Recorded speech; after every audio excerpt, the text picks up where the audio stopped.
പൊന്നു പ്രഗ്നന്റ് ആണോ അല്ലെന്നുള്ള ക്വസ്റ്റ്യന് അമ്മയ്ക്കും അപ്പയ്ക്ക് എന്താ പറയാനുള്ളത്? നമുക്കും കുഞ്ഞൊരു വാഹനം കിട്ടുമെന്ന് പ്രതീക്ഷിക്കാം. അപ്പൊ എല്ലാവർക്കും നമ്മുടെ പുതിയൊരു വീഡിയോയിലോട്ട് സ്വാഗതം. അപ്പൊ നമ്മളോട് കുറെ ദിവസമായിട്ട് നമ്മുടെ ഫാമിലി മെമ്പേഴ്സില് കുറെ ആൾക്കാരെല്ലാം കമന്റിലൂടെയും അല്ലാതെ വിളിച്ചും ഒക്കെ ചോദിക്കുന്ന ഒരു ചോദ്യമുണ്ട് പൊന്നുവിന്റെ വിശേഷത്തെ പറ്റി. അപ്പം നമ്മളതൊന്ന് ക്ലിയർ ചെയ്ത് വേണം ഇനി മുന്നോട്ട് പോകാൻ. കാരണം ഒത്തിരി പേർക്ക് സംശയമുണ്ട്. നമ്മളെപ്പോലെ തന്നെ നമ്മുടെ ഫാമിലി മെമ്പേഴ്സും ആഗ്രഹിക്കുന്നുണ്ട് നമ്മുടെ പൊന്നുവിനൊരു കുഞ്ഞുണ്ടായി കാണാനായിട്ട്. അപ്പം അതിനെപ്പറ്റിയുള്ള കാര്യങ്ങളും ഡീറ്റെയിൽ ആയിട്ടുള്ള കാര്യങ്ങളൊക്കെ നമ്മൾ വീഡിയോയില് പറയുന്നതായിരിക്കും. അപ്പം നമ്മൾ ഈ കമന്റ് ഇട്ട് ചോദിച്ചില്ല, നമ്മളെ വിളിച്ച് ചോദിക്കും, നമ്മൾ അതിന് ആൻസർ ചെയ്തില്ലെങ്കിൽ എല്ലാവർക്കും പിന്നെ നമ്മളൊരു ദേഷ്യവും അരിശമൊക്കെ ആവും. ഇപ്പൊ കഴിഞ്ഞ ദിവസം തന്നെ 3-4 ദിവസമായിട്ട് കണ്ടിന്യൂ കമന്റ് ഇട്ട് ചോദിച്ചു, ശ്രീക്കുട്ട ചോദിച്ചിട്ട് തന്നെ റിപ്ലൈ തരാന്ന്. ഒരു വീഡിയോ ആയിട്ട് ചെയ്യുവാണെങ്കിൽ എല്ലാവർക്കും ഉള്ള ആൻസർ ആകുമല്ലോ, നമ്മൾ ഒരാൾക്ക് മാത്രം റിപ്ലൈ കൊടുക്കേണ്ട കാര്യമുള്ളൂ. അപ്പം അതിനെക്കുറിച്ചെല്ലാം പറഞ്ഞ് പൊന്നിന്റെ വിശേഷങ്ങളെല്ലാം ഉൾപ്പെടുത്തിക്കൊണ്ട ഒരു വീഡിയോ ആണ്. എല്ലാവരും ലൈക്ക് ചെയ്തിട്ട് കാണുക. നേരെ നമുക്ക് വീഡിയോയിലിട്ടോ. എല്ലാവരും സുഖമായിട്ടിരിക്കുന്നു കരുതുന്നു. നമ്മളിവിടെ സുഖമായിട്ടിരിക്കുന്നു. ഒരു മണിക്കൂറിനുള്ളിൽ ഞാൻ തിരിച്ചു പോകും. ഞാൻ പോകുന്നതിന് അപ്പുറം വീഡിയോയിൽ പറയാണ്ട് പോകാന്ന് വെച്ചു. അപ്പം നമ്മുടെ പൊന്നിന്റെ ഒരു വീഡിയോ ഉണ്ടായിരുന്നു കഴിഞ്ഞ ദിവസം. അളിയനും അവളും കൂടെ ദുബായില് ലവ്ലേക്ക് ക്രീക്ക് പാർക്കിൽ പോയായിരുന്നു വീഡിയോ. അപ്പൊ ആ വീഡിയോക്കകത്ത് കുറെ കമന്റ് ഇട്ടിട്ടുണ്ടായിരുന്നു. പൊന്നു നീ പ്രഗ്നന്റ് ആണോ, പിന്നെ പൊന്നിനൊരു സർപ്രൈസ് ആണ് നമ്മൾ പറയണ്ടായിരുന്നു വീഡിയോയില്. സർപ്രൈസ് എന്ന് പറയുന്നത് അവിടെ ജോലിയെ സംബന്ധിച്ചുള്ള ഒരു കാര്യമാണ്. അത് നമ്മള് അടുത്ത വീഡിയോയിൽ പറയണായിരിക്കും. ഒരു കാര്യം ഒന്ന് ഉറപ്പിച്ചിട്ട് പറയാനല്ല നല്ലത്. അതുകൊണ്ട് നമ്മൾ പറയാതാണ്. അവിടെ ജോലി സംബന്ധിച്ച ഒരു കാര്യമാണ്. പിന്നെ ആ വീഡിയോക്കകത്ത് ആള് നടന്നു പോകുമ്പോ ആളുടെ ഷാഡോ നല്ല രീതി ഉണ്ട്. അപ്പൊ അതിന്റെ അത്യാവശ്യം വയറുള്ള പോലെ തോന്നുന്നുണ്ട്. അതുകൊണ്ടാണ് എല്ലാവരും കംപ്ലീറ്റ് ചോദിച്ചത് പൊന്നു പ്രഗ്നന്റ് ആണോ. കല്യാണം കഴിഞ്ഞിട്ട് ഇപ്പം എത്ര മാസമായി? 5 മാസമായി. പ്രഗ്നന്റ് ആണോ ഇല്ലെന്ന് നമ്മളെക്കാട്ടിലും ഇൻട്രസ്റ്റ് ആണ് നമ്മുടെ ഫാമിലി മെമ്പേഴ്സിന്. അത് നമ്മുടെ നമ്മളുള്ള സ്നേഹത്തിന്റെ പുറത്തുള്ളതുണ്ട്, അല്ലാതെ നെഗറ്റീവായിട്ടുള്ള 2 ആന്തരമുണ്ട് കേട്ടോ. അപ്പം നമ്മളെ സ്നേഹിക്കുന്നവർ എപ്പോൾ വിളിച്ചാലും ആദ്യം ചോദിക്കുന്ന വിശേഷം പൊന്നും വിശാലിന് സുഖമാണോ, പൊന്നും നാട്ടിൽ വരാറായോ. ഇപ്പം വന്നു ഇപ്പം ഞങ്ങളുടെ കാര്യങ്ങൾ പോലും തിരക്കുന്നില്ല. എന്നുവെച്ചാൽ നമ്മുടെ പൊന്നിനെ അത്രയ്ക്ക് ഇഷ്ടമാണ് എല്ലാവർക്കും. അപ്പം പൊന്നു പ്രഗ്നന്റ് ആണോ അല്ലെന്നുള്ള ക്വസ്റ്റ്യന് അമ്മയ്ക്കും അപ്പയ്ക്ക് എന്താ പറയാനുള്ളത്? എന്നാ ഞാൻ പറയാം. എന്റെ പൊന്നുവിനെ ഒരു കുഞ്ഞുണ്ടായി കാണാൻ നമുക്ക് എല്ലാവർക്കും ആഗ്രഹമുണ്ടായി. കമന്റിലൂടെ ചോദിക്കുന്നവരെ പോലെ തന്നെ അതിലുപരി ഞങ്ങൾക്കൊരു അപ്പൂപ്പനും അമ്മൂമ്മയും ആകാനുള്ള ഒരാഗ്രഹമുണ്ട്. പക്ഷെ ഇപ്പം ഉടനെ അത് വേണ്ടെന്ന് വെച്ചിരിക്കുകയാണ് പിള്ളേര്. കാരണം എന്താ വെച്ചാൽ ഒരു ജോലിയുടെ ഭാഗമായിട്ട് അവർ രണ്ടുപേരും തിരക്കിലാണ്. പൊന്നുവിനെ ജോലി ദുബായിലും വിശാലിന്റെ ജോലി അബുദാബിയിലും ഉണ്ട്. അന്നേരം അവർക്ക് അങ്ങോട്ടൊക്കെ പോകാനുള്ളൊരു തിരക്കല്ല. അവര് ഇപ്പം അളിയന് വീക്കെൻഡില് ചേച്ചി എടുക്കൊണ്ട് വരുവാണെങ്കിൽ നോർമലി അപ്പം ഒരു 1.5 മണിക്കൂർ ഡ്രൈവ് ചെയ്യണം. പിന്നെ അവർക്ക് കല്യാണം കഴിഞ്ഞിട്ട് സാധനം ഒരുമിച്ച് നിൽക്കാറില്ല. അപ്പൊ ചേച്ചി അളിയന്റെ അടുക്കോട്ട് മാറണല്ലേ, അളിയൻ ചേച്ചിയുടെ അടുക്കോട്ട്. ഇപ്പം അളിയന്റെ ജോലി എന്ന് പറഞ്ഞാൽ ദുബായ് സൈഡിലാണ്. അപ്പം സൈഡിലാക്കി എവിടെ തിരിച്ചു വിട്ടോ. അപ്പം അളിയനിപ്പം അളിയന്റെ കമ്പനി ദുബായിലുള്ള കമ്പനിയിലാണ് നിൽക്കണേ. അപ്പം ഡെയിലി ചേച്ചി എടുക്കുക വരികയും പോവുകയൊക്കെ ചെയ്യാം. ഇനി അവിടെ 1 മാസം കഴിഞ്ഞാലും നേരത്തെ ജോലി ചെയ്യുന്ന അങ്ങോട്ട് മാറും, അബുദാബിയിലോട്ട് മാറും. അപ്പം പിന്നെ വീണ്ടും വീക്കെൻഡിൽ മാത്രമേ ചേച്ചി എടുക്കുക വരാൻ പറ്റുള്ളൂ. പിന്നെ ചേച്ചിക്ക് നിർമ്മിച്ച് ശ്രദ്ധ ഇവിടെ ആള് ടൈല് ചെറുതായിട്ടൊന്ന് തെന്നി വീണതാണ്. പിന്നെ അളിയൻ ജോലി സ്ഥലത്ത് നിന്ന് പെട്ടെന്ന് ഓടി വരേണ്ടൊക്കെ വന്നു. അതുകൊണ്ട് അളിയൻ ഇപ്പം കൂടെ നിർത്തണ ഒരു മൈൻഡാണ്. അപ്പം ഒന്നെങ്കിൽ അളിയൻ ദുബായിലോട്ട് വരണം, ഇല്ല ചേച്ചി അബുദാബിയിലോട്ട് പോകണം. അതിനുള്ള തയ്യാറെടുപ്പും പിന്നെ അവർക്ക് ഒരു സ്ഥലത്തോട്ട് മാറുമ്പോൾ അറിയാലോ, അവർക്ക് നിൽക്കാനുള്ള ഫ്ലാറ്റ് വേണം, പിന്നെ അവർക്ക് വണ്ടി ഉണ്ട്, അത് പാർക്കിങ്ങിന് ഉള്ള സെറ്റപ്പ് നോക്കണം. അപ്പൊ ഇതെല്ലാം അറേഞ്ച് ചെയ്യണം. അപ്പം കല്യാണത്തിന് ലീവ് എടുത്തുകൊണ്ട് ഇവർക്ക് രണ്ടും ലീവ് എടുത്തൊരു കാര്യങ്ങളും ചെയ്യാനും പറ്റില്ല. അപ്പം അതിന്റെയൊക്കെ പുറകെ അവരുടെ ഓടുവാണ്. പിന്നെ ചേച്ചി പ്രഗ്നന്റ് ആണോ എന്ന് ചോദിച്ചു കഴിഞ്ഞാൽ എല്ലാരോടും ആദ്യം തന്നെ സ്നേഹത്തോടെ സോറി പറയാം. പ്രഗ്നന്റ് അല്ല. പിന്നെ പാരമ്പര്യമായിട്ട് നമുക്ക് നമ്മുടെ വീട്ടിലുള്ള എല്ലാവർക്കും സ്വല്പം വയറ് കൂടുതലാണ്. എന്റെ വയറാണ് അവർക്ക് കിട്ടിയിരിക്കുന്നത്. അതെ, അതിന്റെ ആ ഒരു പിന്നെ ആക്ക് നമ്മുടെ അതായത് പപ്പാടെ അച്ഛൻ ചാച്ചന്റെ പാരമ്പര്യമാണ്. ചേച്ചിക്ക് അപ്പിച്ചിമാർ നമ്മുടെ ആ വീഡിയോ സ്ഥിരമായിട്ട് കാണുന്നവർക്കറിയാം. ശാന്തപ്പിച്ചി ആയാലും സിന്ധുപ്പിച്ചി ആയാലും ഉഷപ്പിച്ചി ആയാലും എല്ലാവരും നല്ല ഉരുണ്ടിട്ട് നല്ല ബോൾ പോലെയാണ് ഇരിക്കണം. അപ്പം ആ ഒരു പാരമ്പര്യം തന്നെയാണ് ചേച്ചിയും കിട്ടിയത്. എനിക്കും അത് കേട്ടോ. ഞാൻ ഇത്ര നാൾ മെലിഞ്ഞിട്ടായിരുന്നു. ഇപ്പൊ എനിക്കും അത്യാവശ്യം വയറൊക്കെ ചാടാൻ തുടങ്ങിയിട്ടുണ്ട്. അപ്പൊ പാരമ്പര്യമായിട്ട് വണ്ണമുള്ള ഫാമിലിയാണ്. അപ്പൊ ചേച്ചിക്ക് ഇപ്പം പൊക്കം കുറഞ്ഞിട്ടുണ്ട്. ചേച്ചിക്ക് പൊക്കം ഇല്ല. നമ്മുടെ വീട്ടിൽ ഏറ്റവും പൊക്കം കുറവ് ചേച്ചിക്കാണ്. അപ്പൊ ചേച്ചിക്ക് ഓൾമോസ്റ്റ് ചെറിയ വണ്ണം ഉള്ളത് തോന്നും. പിന്നെ ആളെന്തോ കഴിച്ചിട്ട് വയറൊക്കെ വീർത്തിരിക്കുവായിരുന്നു. അതാണ് ആ വീഡിയോയിലകത്ത്. അത് തന്നെയല്ല, രാവിലെ അവര് അവിടെ പോയത്. രാവിലെ അവിടെ പോയപ്പോ തന്നെ ഈ ഹുഡി സൈസിൽ ഒരു ഉടുപ്പായിട്ടുണ്ട്, ഈ തലയിൽ കൂടെ തൊപ്പിയുള്ളേ. അന്നേരം അതിലൂടെ 2 പോക്കറ്റ് ഉണ്ടല്ലോ. ആ പോക്കറ്റ് ഒരു കൈ ഫോണും വെച്ച് ഒരു കൈ പോക്കറ്റിൽ തള്ളിപ്പിടിച്ച് ഇങ്ങനെ ഉള്ളി ആട്ടിക്കൊണ്ട് ഇങ്ങനെ പോയിക്കൊണ്ട് നടക്കുന്ന ഒരു പ്രത്യേക സ്റ്റൈലിൽ നടക്കുള്ളൂ. എന്നിട്ട് കാലിൽ നീട്ടം കുറവുണ്ട്. മറ്റേ ഈ പാത്തയൊക്കെ ഇല്ലേ, പാത്ത താറാവില്ലേ, അത് നടക്കുള്ളൂ. എന്നിട്ട് ഈ കൈ ഇങ്ങനെ പോക്കറ്റ് ഇട്ടിട്ട് നടന്നു പോകുന്നപ്പോ ഷാഡോ വന്നപ്പോ നല്ലപോലെ വയറുള്ള പോലെ തോന്നി. അതുകൊണ്ടാണ് എല്ലാവരും അങ്ങനെ കമ്മ്യൂണിറ്റി ചോദിച്ച് പ്രഗ്നന്റ് ആണെന്ന്. അപ്പം പ്രഗ്നന്റ് ഒന്നും അല്ല. പിന്നെ അവര് നമ്മള് കല്യാണം കഴിപ്പിച്ചു വിട്ടു. അവർക്കൊരു ഫാമിലി പ്ലാനിങ്ങും ഒരു മറ്റേ സെറ്റിൽ ആകണം അങ്ങനെ ഒരു ഐഡിയ ഒക്കെ ഉണ്ട്. അവരുടെ കുറെ കാര്യങ്ങളൊക്കെ ഉണ്ട്. അതിനു വേണ്ടി അവരെ വിട്ടേക്കുന്നു. പിന്നെ നമുക്ക് ആഗ്രഹമുണ്ട്. മാമനാകാരും പിന്നെയുള്ള ആഗ്രഹമുണ്ട്. പക്ഷെ കല്യാണം കഴിഞ്ഞിട്ട് 1 വർഷം പോലും ആയില്ലല്ലോ. വെയിറ്റ് ചെയ്യാം. എല്ലാത്തിനും ഓരോരുത്തരുടെയും തല ഒരു വരയുണ്ടല്ലോ. ആ വര പോലെ നമുക്കും കുഞ്ഞൊരു വാഹനം കിട്ടുമെന്ന് പ്രതീക്ഷിക്കാം. അപ്പൊ നമ്മുടെ വീഡിയോ കാണുന്ന എല്ലാവരും പ്രാർത്ഥിക്കുക. അവർ പൊന്നിന്റെ ജോലിക്കാരെയും അളിന്റെ കാര്യങ്ങളും എല്ലാം നല്ല രീതിയിൽ പോകാൻ വേണ്ടി. പിന്നെ ഞാൻ കുറച്ചുമുമ്പേ പറയാം, നമ്മളെക്കാട്ടിൽ ഏറ്റവും കൂടുതൽ ആഗ്രഹിക്കുന്ന നമ്മുടെ വീഡിയോ കാണുന്നത് കേട്ടോ. ചേച്ചിയുടെ കാര്യങ്ങളെല്ലാം അറിയാൻ വേണ്ടി. അപ്പൊ അത് ആ ഒരു ക്യൂരിയോസിറ്റി കൊണ്ടാണ് കമന്റ് ഇട്ടാണേലും വിളിക്കുമ്പോഴാണേലും നമുക്ക് മനസ്സിലാകണോ, നമ്മളെ സ്നേഹിക്കുന്നതാണ്, നമുക്ക് മനസ്സിലാകുന്നുണ്ട്. അപ്പം ഇതെല്ലാവരും പറയണത് തോന്നി എന്ന് വെച്ചാൽ നമ്മളോട് ചോദിച്ചിട്ട് നമ്മളതിന് റിപ്ലൈ പറഞ്ഞില്ല. അയ്യോ ആ കൊച്ചു പ്രഗ്നന്റ് നമ്മളോടൊന്നും പറഞ്ഞിരുന്നു. പ്രഗ്നന്റ് ഒന്നും അല്ല, കുടുക്കവയറുണ്ട്. നമ്മളോട് കുടുക്കവയറല്ല കുംഭവയറെന്ന് പറയല്ലേ, ആ ഒരു സംഭവമാണ്. ഇതുപോലെ ഇതിപ്പോ കണ്ടു കഴിഞ്ഞാൽ ചിലപ്പോ ഒരു 4-5 ബലി ഇട്ട് കഴിഞ്ഞാൽ ഒരു 5-6 മാസമൊക്കെ പറയും. അതുപോലെ വയറുണ്ട്. അപ്പം പിന്നെ പൊന്നും വിശാഖും അവരൊരു തീരുമാനം എടുത്തേക്കുന്നത് അവർ രണ്ടുപേരും ഒരിടത്ത് അല്ലെങ്കിൽ ദുബായിലോ അല്ലെങ്കിൽ അബുദാബിയിലോ ഒരിടത്ത് സെറ്റിൽ ആയി കഴിഞ്ഞാൽ അവർക്ക് മതി എന്നുള്ളൊരു തീരുമാനമാണ് അവർ എടുത്തേക്കുന്നത്. രീതിയിലാണ് അവർ ഫാമിലി പ്ലാനിങ് ഒക്കെ പോകുന്നത്. പിന്നെ ഞാൻ ലീവിൽ വന്നിട്ടാണെങ്കിൽ മൂവാറ്റുപുഴ ഒന്ന് പോകണമെന്നുണ്ടായിരുന്നു. അവിടുത്തെ അമ്മയ്ക്കാണേലും ചെറിയൊരു BP-യുടെ വേരിയേഷനും കാര്യങ്ങളൊക്കെ ആയിട്ട് വയ്യാതൊക്കെ കാണാം. ഒന്ന് പോകണമെന്നുണ്ടായിരുന്നു. പക്ഷെ ഞാൻ വന്ന് അറിയാലോ, ഞാൻ ശനിയാഴ്ച ഉച്ചയായപ്പോഴാണ് വന്നേ. ഇന്നിപ്പം ചൊവ്വാഴ്ചയാണ്. ഇന്നിപ്പം 5:05 നമുക്ക് ഇറങ്ങണമല്ലോ. ഇപ്പൊ 4:15 സംതിങ് ആയി. ഞാൻ ഇപ്പൊ പോയി സാധനം മേടിച്ച് വന്നേ ഉള്ളൂ. ഫുള്ള് തിരക്കാണ്. വന്നു കഴിഞ്ഞാൽ നാട്ടിൽ വന്ന് കഴിഞ്ഞാൽ ഓട്ടോ. പിന്നെ അങ്ങോട്ടും ഇങ്ങോട്ടും 14,000 രൂപ കളഞ്ഞിട്ടാണ് ടിക്കറ്റ് എടുത്ത് വരുന്നത്. 2-3 ദിവസം ഉള്ളതിലും ഒന്ന് വീട്ടുകാരോട് നിൽക്കാമല്ലോ. ഇനിയിപ്പോ ഏപ്രിലൊക്കെ ആവും ലീവ് കിട്ടുമ്പോ. ഈസ്റ്ററിന് ലീവ് കിട്ടും. മാളക്കുട്ടിക്ക് ലീവൊക്കെ കിട്ടുമായിരിക്കും അപ്പൊ തന്നെ. പിന്നെ പൊന്നുവിന്റെ ലീവിന്റെ കാര്യം ചോദിച്ചു. പൊന്നു പറഞ്ഞ നാട്ടിൽ വരുന്ന പൊന്നു പറഞ്ഞ നാട്ടിലൊന്നും വരില്ല. എന്ന് വെച്ച് കഴിഞ്ഞാൽ ഇവിടെ കാര്യങ്ങളെല്ലാം ഒന്ന് സ്റ്റേബിൾ ആക്കിയിട്ട് നാട്ടിൽ വരുള്ളൂ. അളിയന് പിന്നെ ലീവ് കിട്ടും, ചേച്ചിക്ക് ലീവ് കിട്ടില്ല. അത് നേഴ്സല്ലേ. അളിയന് ഇപ്പൊ ആണെങ്കിൽ ലീവ് കിട്ടുന്നു. ഞാൻ വരാന്ന് പറഞ്ഞേ. ഞാൻ അളിയാ വരുവാണെങ്കിൽ പെക്കളെ കൊണ്ട് വന്നാ മതി. അത് തന്നെയാണ്. പൊന്നു കല്യാണത്തിന് മുമ്പ് 1 മാസം ലീവ് ഉണ്ടായിരുന്നു. ആ ലീവിന് വന്ന് നിന്നിട്ടാണ് അവള് തിരിച്ചു പോയി ഒരു 10-15 ദിവസം കല്യാണത്തിന് വേണ്ടി വീണ്ടും ലീവ് എടുത്ത് വന്നത്. അതുകൊണ്ടൊക്കെ പെട്ടെന്ന് ലീവ് കൊടുക്കാൻ ബുദ്ധിമുട്ടാണ്. പിന്നെ എന്നെ സംബന്ധിച്ച് പറയുകയാണെങ്കിൽ നല്ലൊരു അളിയനാണ്. ഈയൊരു ദിവസം ഞാൻ ബാംഗ്ലൂരിൽ, ഞാൻ പോലും ഇവരെ 2-3 ദിവസം കൂടുമ്പോഴാണ് ചിലപ്പോൾ വിളിക്കണേ. അളിയൻ ഇവരെ എന്നും വിളിക്കും. എന്നിട്ട് ഈയുടെ ദിവസം ഇവർ സന്തോഷത്തിനോടെ വീട്ടിൽ പോയി കഴിഞ്ഞാൽ റേഞ്ച് കിട്ടില്ല. അപ്പം ഇവര് പോയപ്പം ഇവരെ വിളിച്ചിട്ട് കിട്ടിയില്ല. അന്നേരം അളിയൻ എന്നെ വിളിച്ചു.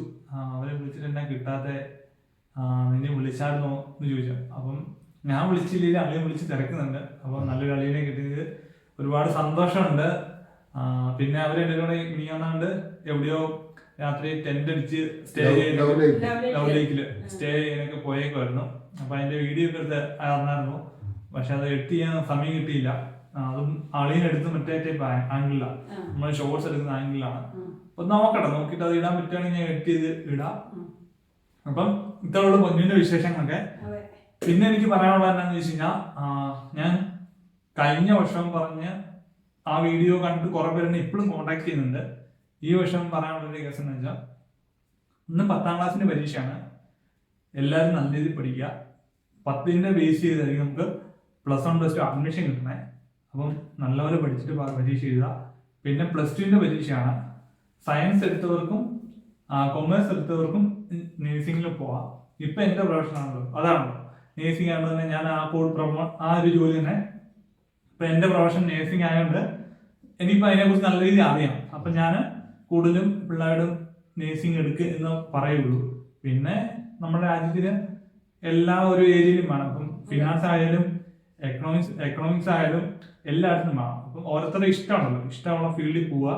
പിന്നെ മെഡിക്കൽ ഫീൽഡ് യൂസ് ചെയ്യണമെങ്കിൽ ഒരു നമുക്ക് തന്നെ ഒരു സന്തോഷമാണ്, ഒരു സേവനമാണ്.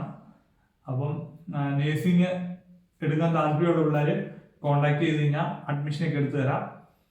പിന്നെ ഞാൻ പറയാൻ വന്ന ഏറ്റവും ഇമ്പോർട്ടൻ്റ് ആയിട്ടുള്ള കാര്യം, അതായത് കർണാടകയുടെ ഒരു എക്സാം ഉണ്ട് +2 കഴിഞ്ഞ പിള്ളേർക്ക് വേണ്ടി, അല്ലെ +2 പാസ്സാകുന്ന പിള്ളേർക്ക് വേണ്ടി ഒരു എക്സാം ഉണ്ട്. അത് ഈ നേഴ്സിംഗ് അഡ്മിഷൻ കിട്ടാൻ വേണ്ടിയാണ്. ഇപ്പം കുറെ നേഴ്സിംഗ് മാത്രമല്ല, അതിന്റെ റേഡിയോളജി ഏതൊക്കെ കോഴ്സിന് ഈ എക്സാം എഴുതിയാലും സീറ്റ് കിട്ടുള്ളൂ. അല്ലെ കിട്ടുന്ന പറഞ്ഞാൽ മാനേജ്മെന്റ് സീറ്റ് കിട്ടുള്ളൂ. അപ്പം ഈ ഒരു എക്സാം രജിസ്റ്റർ ചെയ്യേണ്ട ടൈം എന്ന് പറഞ്ഞാൽ ഏപ്രിൽ 22 ലാസ്റ്റ് ഡേറ്റ്. ഇപ്പൊ നമുക്ക് രജിസ്റ്റർ ചെയ്യാം, അതായത് 2600 സംതിങ് ആവുള്ളൂ രജിസ്റ്റർ ചെയ്യാൻ. അപ്പം നേഴ്സിംഗ് പോകാൻ താല്പര്യമുള്ള പിള്ളേര്, അല്ലെങ്കിൽ വീട്ടുകാർ ഇങ്ങനെ പറഞ്ഞു വെച്ചേക്കുന്ന പിള്ളേര് ഇപ്പം പോയി രജിസ്റ്റർ ചെയ്തേക്കാം. ആ രജിസ്റ്റർ ചെയ്ത് ആ എക്സാം ഒന്ന് അറ്റൻഡ് ചെയ്യുവാണെങ്കിൽ ചിലപ്പോൾ നിങ്ങൾ നേഴ്സിംഗ് സീറ്റ് എടുക്കാൻ പോകുമ്പോൾ ചിലപ്പോൾ നിങ്ങൾക്ക് 2 ലക്ഷം രൂപ 3 ലക്ഷം രൂപ കുറവ് കിട്ടി തരും ഫീസിൽ. 10 ലക്ഷം രൂപ സീറ്റ് ചിലപ്പോൾ 6 ലക്ഷം രൂപയ്ക്ക് കിട്ടി തരും. അതുകൊണ്ട് ആ ഒരു കോമൺ എൻട്രൻസ് എക്സാം എല്ലാ പിള്ളേരും അറ്റൻഡ് ചെയ്യുക, എഴുതുക. നേഴ്സിംഗ് പോകാൻ താല്പര്യമുള്ളത് കേട്ടോ. പിന്നെ +2 പഠിക്കുന്ന പിള്ളേരാണ്, നാട്ടിൽ പഠിക്കുന്ന പിള്ളേരാണ്, എല്ലാവർക്കും ഒന്നും നാട്ടിൽ അഡ്മിഷൻ കിട്ടിയെന്ന് വരില്ല. അപ്പം പിള്ളേർ പറയാം ഞാൻ മംഗലാപുരത്ത് പോവാം, അല്ലെ കോയമ്പത്തൂർ പോവാം, അല്ലെ ബാംഗ്ലൂർ പോവാം. ഇപ്പൊ ഞാൻ ബാംഗ്ലൂരാണ്. അപ്പം ബാംഗ്ലൂരും മംഗലാപുരം അത്യാവശ്യം കുറെ കോളേജിൽ ഞാൻ പോയിട്ടുണ്ട് എനിക്ക് അഡ്മിഷൻ എടുക്കാൻ വേണ്ടി. അതുകൊണ്ട് കുറെ കോളേജിന്റെ കാര്യങ്ങളൊക്കെ അറിയാം. അപ്പം ബാംഗ്ലൂരാണെങ്കിൽ ഫ്രണ്ട്സ് ഉണ്ട്. പിന്നെ ഞാൻ കഴിഞ്ഞ വർഷം തൊട്ട് അഡ്മിഷൻ ചെയ്യുന്നുണ്ട്. ഓൾമോസ്റ്റ് എല്ലാ കോളേജിലും പോകുന്നുണ്ട് ബാംഗ്ലൂരിൽ. അപ്പോൾ ഓരോ കോളേജിലും ഹോസ്റ്റൽ എങ്ങനെ, പഠിപ്പിക്കൽ എങ്ങനെ, ആ കോളേജിൽ ഇന്ത്യൻ നേഴ്സിംഗ് കൗൺസിലിന്റെയും കർണാടക നേഴ്സിംഗ് കൗൺസിലിന്റെ അംഗീകാരമുണ്ടോ, അഫിലിയേഷൻ കാര്യങ്ങളെല്ലാം, പിന്നെ പഠിപ്പിക്കല്, പോസ്റ്റിങ്, അവിടുത്തെ എക്സാം പ്രോപ്പറായിട്ട് നടക്കുന്നുണ്ടോ, ഇതെല്ലാം നമുക്ക് കുറെ കോണ്ടാക്ട് കൊണ്ട് ഇത് കറക്റ്റ് അറിയാം. അത് നമ്മൾ കോളേജ് ഇടയ്ക്ക് പോകുന്നതാണല്ലോ. അപ്പം ഇങ്ങനെയുള്ള കാര്യങ്ങളൊക്കെ ഡീറ്റെയിൽ ആയിട്ട് അറിയാൻ താല്പര്യമുള്ള പിള്ളേർ, അതായത് നേഴ്സിംഗ് പോകുന്ന പിള്ളേരുണ്ടെങ്കിൽ നമ്മുടെ വാട്സാപ്പ് നമ്പറിൽ കോൺടാക്ട് ചെയ്ത് കഴിഞ്ഞാൽ ഓരോ കോളേജിന്റെ ഡീറ്റെയിൽസും ഇപ്പൊ അഡ്മിഷൻ എടുത്ത പിള്ളേർക്ക് കോൺടാക്ട് ചെയ്യാം കേട്ടോ. അഡ്മിഷൻ എടുത്ത പിള്ളേർക്ക് കോൺടാക്ട് ചെയ്യുകയാണെങ്കിൽ ആ കോളേജിൽ എന്തെങ്കിലും ബാർഡുണ്ടോ, അല്ലെങ്കിൽ INC അപ്രൂവൽ ആണോ. ഇപ്പം കേരളത്തിൽ നിന്ന് നമ്മൾ അഡ്മിഷൻ എടുത്തു കഴിഞ്ഞാൽ ചില ഏജൻസികളുണ്ട്, എല്ലാ ഏജൻസി അല്ല, ചില ഫേക്ക് ആയിട്ടുള്ള ഏജൻസി ഉണ്ട്. എന്നെ കുറെ കഴിഞ്ഞ വർഷം ഉണ്ടായിരുന്ന പിള്ളേര് എന്തെന്നാ അവിടെയാ വാച്ചിന്റെ വാച്ചിൽ അല്ലാ വെച്ചിട്ടുണ്ടാ ഞാൻ പോവാൻ ടൈം റെഡിയാകാൻ വേണ്ടി. അത് നിൽക്കുക സൈഡില് കണ്ടോ നീ. അപ്പൊ നമ്മൾ പറഞ്ഞു വന്നത് കുറെ ഏജൻസീസ് ഉണ്ട്, നാട്ടിലുണ്ട്, ബാംഗ്ലൂരും മംഗലൂരിലെല്ലാം ഉണ്ട്. അപ്പം കഴിഞ്ഞ കൊല്ലവും കഴിഞ്ഞ മുമ്പത്തെ കൊല്ലവും എല്ലാം ഞാനിങ്ങനെ കേട്ട കാര്യമെന്ന് വെച്ചാൽ ഇവിടെ നാട്ടിൽ നിന്ന് പിള്ളേരുടെ പേരൻസ് കോണ്ടാക്ട് ചെയ്യും, അഡ്മിഷൻ വേണമെന്നൊക്കെ പറഞ്ഞിട്ട്. ഇവിടുന്ന് പറയും INC ഉണ്ട്, KNC ഉണ്ട്, പിന്നെ രാജീവ് ഗാന്ധി യൂണിവേഴ്സിറ്റി ആണ്, ഹോസ്റ്റലുണ്ട്, ഹോസ്റ്റലിങ്ങിനാണ്, അങ്ങനെയാണെന്നൊക്കെ വലിയ ബിൽഡപ്പ് കൊടുക്കും. പക്ഷെ അവിടെ വരുമ്പോൾ ചിലപ്പം INCക്ക് അപ്രൂവൽ ഈ വർഷം കിട്ടും എന്നൊക്കെ പറയുള്ളൂ. പക്ഷെ INC ഒന്നും കാണില്ല. അതുപോലെ തന്നെ ഹോസ്റ്റൽ നമ്മൾ ഉദ്ദേശിക്കുന്ന പോലെ ആയിരിക്കില്ല. ചിലപ്പോൾ ഇതുപോലെ ഒരു പൊന്നിന്റെ റൂം പോലത്തെ ഒരു റൂമിൽ 10-12 പിള്ളേരായിരിക്കും. കോമൺ ആയിട്ട് ബാത്റൂം ആയിരിക്കും, വലിയ ഫുഡൊന്നും വലിയ സെറ്റപ്പ് കാണില്ല. പിന്നെ നല്ല ഉള്ളിലോട്ടാണ്, ലോക്കൽ സൈഡിലൊക്കെ ആയിരിക്കും. അപ്പൊ അങ്ങനെ കുറെ കാര്യങ്ങളൊക്കെ ഉണ്ട്. പിന്നെ ചില കോളേജിൽ നിന്നൊക്കെ പറഞ്ഞു നമ്മൾ കണ്ടു കഴിഞ്ഞാൽ 2 നില കെട്ടിടമൊക്കെ ഉള്ളൂ, ചെറിയൊരു വീടിന്റെ വലിപ്പമുള്ളതാണ്, ചെറിയ കബോർഡ് വെച്ച് തിരിച്ചിട്ട് നേഴ്സിംഗ് പിള്ളേരെ കൊണ്ടിരുന്നതാണ്. അപ്പൊ അങ്ങനെയുള്ള കുറെ കാര്യങ്ങളൊക്കെ ഉണ്ട്. അപ്പൊ ആർക്കെങ്കിലും അഡ്മിഷൻ എടുത്ത പിള്ളേർക്കും കോൺടാക്ട് ചെയ്യാം, അഡ്മിഷൻ എടുക്കാൻ താല്പര്യമുള്ള പിള്ളേർക്കും കോൺടാക്ട് ചെയ്യാം. അപ്പം കോളേജിന്റെ ഡീറ്റെയിൽസ്, പിന്നെ അവിടെ അഫിലിയേഷൻ ഉണ്ടോ, പിന്നെ എങ്ങനെയാണ് അഡ്മിഷൻ എടുക്കേണ്ടത്, ഒരു കോളേജിൽ പോയി എന്തെല്ലാം നോക്കണം, അങ്ങനെയുള്ള കാര്യങ്ങളെല്ലാം അറിയത്തില്ലാത്തവർക്ക് പറഞ്ഞുതരാം. പിന്നെ ഇന്നലെ നമ്മുടെ മേലോട്ടുള്ള കൊച്ചിന് വേണ്ടി അഡ്മിഷൻ കൊണ്ട് അതിന്റെ അമ്മ എന്നെ വിളിച്ചിട്ടുണ്ടായിരുന്നു. അമ്മ എന്നെ വിളിച്ചിട്ടുമ്പോൾ എന്റെ കോളേജാണ് ഞാൻ പ്രിഫർ ചെയ്തത്. എന്നുവെച്ചാൽ ഞാൻ പഠിക്കുന്ന മെഡിക്കൽ കോളേജാണ്. അവിടെ ഇപ്പം നേഴ്സിങ് അലൈഡ് കോഴ്സായിട്ട് MLT MIT പെർഫ്യൂഷൻ ഇമേജിങ് അങ്ങനെ കുറേ കോഴ്സ് ഉണ്ട്. Radiology, respiratory, physiotherapy, MBBS, dental എല്ലാം ഉണ്ട്. അപ്പം ഞാൻ മെഡിക്കൽ കോളേജിൽ ആയതുകൊണ്ട് തന്നെ ഞാൻ ആര് വന്നാലും ഞാൻ എൻ്റെ കോളേജാണ് ഫസ്റ്റ് പറയുള്ളൂ. എന്ന് വെച്ചാൽ ഞാൻ കോളേജ് ഉള്ളതുകൊണ്ട് എനിക്കാണെങ്കിലും നോക്കുകയും പിള്ളേർ നോക്കുകയും ചെയ്യാം, എനിക്ക് ആ കോളേജ് നല്ല രീതിയിൽ അറിയുകയും ചെയ്യാം. അപ്പം ഞാൻ എൻ്റെ കോളേജിനെ പറ്റി പറയാം ആദ്യം. ഇപ്പോൾ അഡ്മിഷൻ ആയി വരുമ്പം ഞാനിങ്ങനെ പറഞ്ഞത് അമ്മ പറഞ്ഞു, ശ്രീകുട്ടാ ഞാനിവിടെ പുറത്താണ്, ഞാൻ നേഴ്സാണ്, ഞാൻ പഠിച്ചിട്ടുണ്ടെങ്കിൽ ഇതൊന്നും ഞാൻ നോക്കിയിട്ടില്ല. അപ്പം എൻ്റെ മോന് വേണ്ടി ഞാൻ നോക്കിയപ്പോൾ ശ്രീകുട്ട ഇത്രയൊക്കെ പറഞ്ഞു തന്നപ്പോൾ എനിക്ക് ഒരുപാട് സന്തോഷം തോന്നി. പിന്നെ എന്നിട്ട് ഞാൻ പോയപ്പോൾ ഞാൻ ഉപ്പറക്ക് പോയിരുന്നു, ഒരു ചേച്ചി അമ്മേനെ വിളിച്ചു പറഞ്ഞു ആ ചേച്ചിയുടെ ഫ്രണ്ടിൻ്റെ മോക്ക് വേണ്ടിയാണ് ശ്രീകുട്ടനുണ്ടോ ഒന്ന് കോൺടാക്ട് ചെയ്യാൻ പറ്റുമോ, കോളേജിലെ കാര്യങ്ങളൊക്കെ തിരക്കാൻ വേണ്ടിയാണെന്ന് പറഞ്ഞു. അപ്പം നമുക്കറിയാവുന്ന കാര്യങ്ങൾ നമ്മൾ പറഞ്ഞു കൊടുക്കണം. വെച്ചാൽ നമ്മളിവിടെ കഷ്ടപ്പെട്ടാണ് പണത് പൈസ ഉണ്ടാക്കുന്നത്, അതാരും പറ്റിച്ചുകൊണ്ട് പോകാതെ നമുക്ക് എത്തേണ്ടടുത്ത് എത്തി നല്ലൊരു വിദ്യാഭ്യാസം കൊടുക്കുക, ആരും ചതിക്കപ്പെടാതിരിക്കും. ഇപ്പം ഞാനും ഇപ്പം ആണെങ്കിലും കുറെ കോളേജ് പോയി കണ്ടല്ലേ. ഞാൻ നേഴ്സിംഗ് പോകുന്നത് ഏകദേശം 30,000 രൂപ നമുക്ക് ചെലവാണ് കോളേജ് കണ്ടത് മാത്രം. ഞാൻ ഏകദേശം നമ്മുടെ എത്ര കോളേജാണ് അല്ലേ, ഒത്തിരി കോളേജാണ്. അതായത് മെഡിക്കൽ കോളേജ്, ഇൻസ്റ്റിറ്റ്യൂഷന്, അങ്ങനെ ഹോസ്റ്റല്, ഫുഡ്, നമ്മൾ ചില 2-3 ഫുഡ് വരെ കഴിച്ചുകൊണ്ടിട്ടാണ് പോകുന്നത്. പക്ഷേ നമ്മളൊരു കോളേജ് എടുക്കുമ്പോൾ നമ്മൾ 4 വർഷം പഠിക്കാനുള്ളത് എല്ലാം നോക്കിയിട്ട് വേണം. നമ്മൾ പഠിച്ചിറങ്ങുമ്പോൾ നമ്മുടെ സർട്ടിഫിക്കറ്റ് വാങ്ങി വേണം. നമ്മൾ പഠിച്ചിറങ്ങുമ്പോൾ പുറത്ത് കൂടുതലും പിള്ളേർ ഗൾഫിൽ പോകാൻ വേണ്ടിയാണ് നേഴ്സിംഗ് കാര്യങ്ങൾ പഠിക്കുന്നത്. നമുക്ക് ഗൾഫിൽ പോകാൻ പറ്റും, നമ്മളത് പഠിച്ചിട്ട് നാട്ടിൽ ഏതൊരു ക്ലിനിക്കിൽ കയറുന്നിട്ട് കാര്യമില്ല, സർട്ടിഫിക്കറ്റിന് വാല്യൂ ആണ്. അപ്പം ഇങ്ങനെയുള്ള കാര്യങ്ങളെല്ലാം നമ്മുടെ പിള്ളേർ നോട്ട് ചെയ്യണം. അറിയത്തില്ലാത്ത കാര്യത്തിന് ഏത് രാത്രി മെസ്സേജ് അയച്ചാലും നമ്മൾ റിപ്ലൈ ചെയ്യുന്നതാണ്. ഞാനിത് പറയുന്നതെന്ന് വെച്ചാൽ നമുക്കൊരു ചാനലുണ്ട്, അത് അത്യാവശ്യം നമുക്കിപ്പോൾ 20,000 പേരോ 30,000 പേരോ കൺട്രോൾ ചെയ്ത് ആ കാണുന്നതിൽ 4 പേർക്കെങ്കിലും ഉപകാരം ഉണ്ടാവും. നമ്മളൊരു ചാനൽ ഒരു കുക്കിംഗ് വീഡിയോ എടുത്തിട്ട് അല്ലെങ്കിൽ ഒരു വീട്ടിലെ വിശേഷങ്ങൾ ഇട്ടു, അതിലുപരി നമ്മൾ ആർക്കെങ്കിലും ഒരു ഉപകാരം ചെയ്യണമെങ്കിൽ ഇങ്ങനെയുള്ള ഇൻഫർമേഷൻ വീഡിയോ നമുക്ക് പറ്റുള്ളൂ. അതുകൊണ്ട് പറഞ്ഞാണ്. പിന്നെ ഈ വീഡിയോ കാണുന്നവർ ഇപ്പം നിങ്ങളുടെ വീട്ടിൽ ആർക്കെങ്കിലും +2 പഠിക്കുന്ന പിള്ളേർ, നേഴ്സിംഗിന് പോകുന്ന പിള്ളേർ ആരും ഇല്ലെങ്കിൽ നിങ്ങളുടെ അയലോക്കത്തോ അല്ലെങ്കിൽ നിങ്ങളുടെ റിലേറ്റീവ്സോ ആണ്, ചിലപ്പോൾ അനിയൻ്റെ മോളോ അമ്മാവിൻ്റെ മോളോ അങ്ങനെ ആരെങ്കിലും ഉണ്ടെങ്കിൽ ഈ വീഡിയോയുടെ ലിങ്ക് ഒന്ന് ഷെയർ ചെയ്ത് കൊടുക്കുകയാണെങ്കിൽ നമുക്ക് ഉപകാരമായിരിക്കും ഈ വീഡിയോ. അപ്പോൾ എൻ്റെ നമ്പറും കാര്യങ്ങളും ഞാൻ വീഡിയോയിൽ കൊടുത്തേക്കാം. അപ്പം എനിക്ക് പോകണം, അപ്പം അതിനുവേണ്ടി കൊടുക്കണം. സമയം 5 മണി, എനിക്ക് പോകണം. അപ്പം സമയമില്ലാത്ത സമയത്ത് ഈ ഒരു വീഡിയോ ഇട്ടതിന് കാരണം പൊന്നിൻ്റെ വിശേഷങ്ങളൊന്ന്, രണ്ടാമത് മെയിനായിട്ട് ഇതാക്കണം. ഈ ഒരു കാര്യം പിള്ളേരെല്ലാം നോട്ട് ചെയ്യുന്ന കാര്യമാണ്. ആര് ചതിയിൽ നിന്ന് പോയി വീണേക്കില്ല. ഓരോ ഏജൻസിക്കാർക്കും ആർക്കും നിങ്ങളുടെ +2 10 സർട്ടിഫിക്കറ്റ് ഒറിജിനൽ കൊണ്ട് കൊടുത്തേക്കില്ല. എല്ലാം ഓക്കെ ആയി കോളേജ് ഫീസ് അടയ്ക്കാനായിട്ട് മാത്രം സർട്ടിഫിക്കറ്റിന്റെ ഒറിജിനൽ കൊടുക്കുക.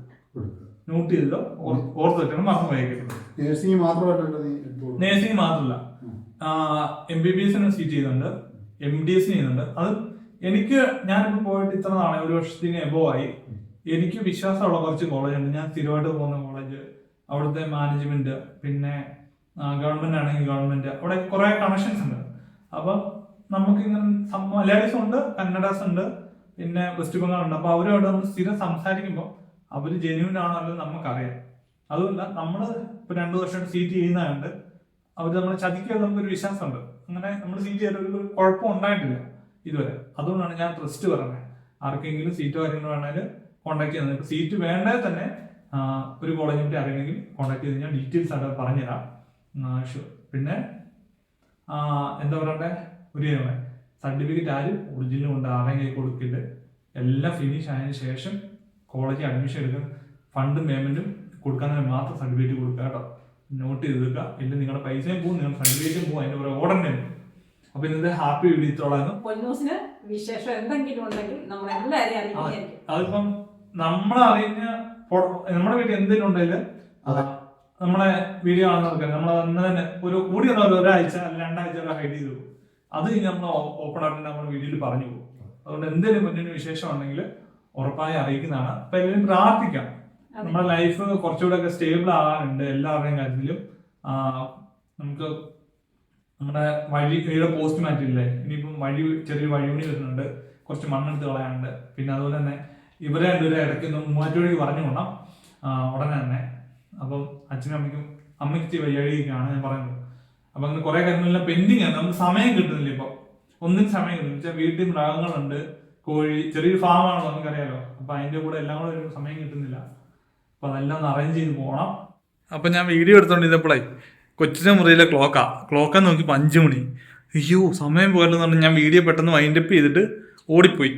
എന്നിട്ട് അപ്പുറത്തെ ക്ലോക്കൊക്കെ പോയി നോക്കിയപ്പോൾ 4:15 ആയതേ ഉള്ളൂ. എന്നാ വെച്ച് കഴിഞ്ഞാൽ അമ്മ രാവിലെ വന്ന് സമയം മാറ്റി വിളിക്കുന്നുണ്ട്. കൊച്ചുവിന് ക്ലോക്ക് കറക്കി വെച്ചേക്കുക. അവിടെ പണി അതൊക്കെ ഈ വീട്ടിലുള്ള ആൾക്കാരുടെ എന്നാ പറയാൻ. അമ്മ ഇവിടെ വന്നിട്ട് മാളക്കുട്ടി ഉറങ്ങുമ്പോൾ അമ്മ എങ്ങനെയാണെന്ന് വെച്ചാൽ പണ്ട് തൊട്ട് 8 മണിയായെങ്കിൽ അമ്മ 7:30 എന്ന് പറയും. മാള് 7 എണ്ണിക്ക് പറയും. അപ്പോൾ കൊച്ചി ആടി പഠിച്ചെണ്ണിട്ട് പോകുമ്പോൾ സമയമൊന്നും ആയിട്ടില്ലായിരിക്കും. അപ്പം അതിനു വേണ്ടി അവൾ ക്ലോക്ക് തിരിച്ചു വെച്ചേക്കുക. റബ്ബർ ബാൻഡ് ഉണ്ടോന്ന് എന്തോ പാക്ക് ചെയ്യുമോ അവിടെ ഇവന് കൊടുത്തുവിടാൻ. എടുത്തു കൊടുക്കും. അല്ല വേണ്ട, ഇപ്പൊ വരാവേ. അപ്പം ഒരു കാര്യം കൊണ്ട് പറയാൻ എന്താണെന്ന് വെച്ച് കഴിഞ്ഞാൽ നമുക്ക് ചെറിയൊരു ബിസിനസ് ഉള്ള കാര്യം എല്ലാവർക്കും അറിയാം. നല്ല രീതിയിൽ സാധനങ്ങൾ നമ്മൾ കയറ്റി വിടുന്നുണ്ട്. അതിലൂടെ നമുക്ക് ചെറിയൊരു വരുമാനമുണ്ട്. ഇപ്പോൾ അമ്മയ്ക്കും പപ്പായ്ക്കും ആണെങ്കിലും ഇവരിപ്പം ജോലിക്കൊന്നും പോകണില്ല. ഇവർ നമ്മുടെ പറമ്പും കൃഷിയും നമ്മുടെ മൃഗങ്ങളും നമ്മുടെ വീട്ടിലെ കാര്യങ്ങളൊക്കെ ആയിട്ട് പോകുന്നു. ഒരു 19 കിലോ സാധനം കയറി പോകുമ്പോൾ ഇവർക്ക് ചെറിയ വട്ടച്ചെലവിനുള്ള പൈസ കിട്ടുന്നുണ്ട്. അപ്പം അത് മനസ്സിലാക്കി കുറേ പേര് ഓർഡർ തരുന്നുണ്ട്. പിന്നെ അല്ലാതെ നമ്മുടെ നമ്പർ കോണ്ടാക്ട് ഷെയർ ചെയ്ത് പോയിട്ട് നമ്പർ കിട്ടുന്നുണ്ട്. അതെങ്ങനെയാണെന്ന് വെച്ചാൽ നമ്മളോടിപ്പോൾ 1 കിലോ കുരുമുളകോ 1 കിലോ ഏലക്കോ മേടിച്ചിട്ടുണ്ടെങ്കിൽ അതിൻ്റെ ക്വാളിറ്റി മനസ്സിലാക്കിയിട്ട് ആ നമ്പർ അയൽവക്കത്തുള്ളവർക്കെല്ലാം പ്രിഫർ ചെയ്തിട്ട് സജസ്റ്റ് ചെയ്തിട്ട് അങ്ങനെയൊക്കെ വരുന്നുണ്ട് വേറെ ഓർഡർ. അപ്പം ഇന്നലെ ചേച്ചി വിളിച്ചിട്ടുണ്ടായിരുന്നു 1 കിലോ ഇറച്ചിക്ക് വേണ്ടി. അപ്പോൾ ആ നമ്പർ ചെന്നൈയിലുള്ളൊരു ചേച്ചിയാണ് കൊടുത്തത്. തൊട്ടടുത്തുള്ള ചേച്ചിക്ക് കൊടുത്തിട്ട് ആ ചേച്ചി തമിഴാണ്. എനിക്കൊന്നും തമിഴ് അറിയത്തില്ല. പിന്നെ പപ്പയാണ് ഡീൽ ചെയ്തത്. അപ്പോൾ അങ്ങനെ നമ്പറൊക്കെ ഷെയർ ചെയ്ത് ഒരുപാട് പേര് വിളിക്കുന്നുണ്ട്. ഒരുപാട് സന്തോഷമുണ്ട്. അത്യാവശ്യം ഇന്നാണെങ്കിലും ഏകദേശം 10-15 കിലോ സാധനം കയറി പോകുന്നുണ്ട്. 3 ദിവസം 4 ദിവസം കൂടുമ്പോൾ DTDC അല്ല പോസ്റ്റ് ഓഫീസ് വഴി നമുക്ക് 10-15 കിലോ സാധനം കയറി പോകുന്നുണ്ട്. അത് നമുക്ക് സ്പൈസസിൻ്റെ ഒരു ലിസ്റ്റും കാര്യങ്ങളെല്ലാം തയ്യാറാക്കാൻ വേണ്ടി ഞാൻ കൊടുത്തിട്ടുണ്ട്. അത് ഉടനെ ഞാൻ നമ്മുടെ കമ്മ്യൂണിറ്റി പോസ്റ്റ് ഇട്ടേക്കാം.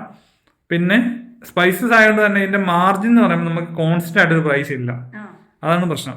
അപ്പോൾ ഏലക്കാണെങ്കിലും കുരുമുളകാണെങ്കിലും നമുക്കറിയാം സീസണിൽ ഇത് റേറ്റ് കൂടും, ഓഫ് സീസൺ ആകുമ്പോൾ റേറ്റ് കുറയും ഉണ്ടല്ലോ. അതിന് കയറ്റുമതി ഇറക്കുമതി എക്സ്പോർട്ട് ഇമ്പോർട്ടും മറ്റേ സപ്ലൈ കൂടുമ്പോൾ ഡിമാൻഡ് കൂടും. അങ്ങനെ എക്കണോമിക്സ് ഒക്കെ പഠിച്ചതാ, BA ഒക്കെ കഴിഞ്ഞതാ, അതൊക്കെ മറന്നുപോയി. സത്യം പറഞ്ഞാൽ എനിക്ക് എക്കണോമിക്സ് പഠിച്ചുകൊണ്ട് കുറേ കാര്യങ്ങളുണ്ട് കേട്ടോ. BA കംപ്ലീറ്റ് ആണ്.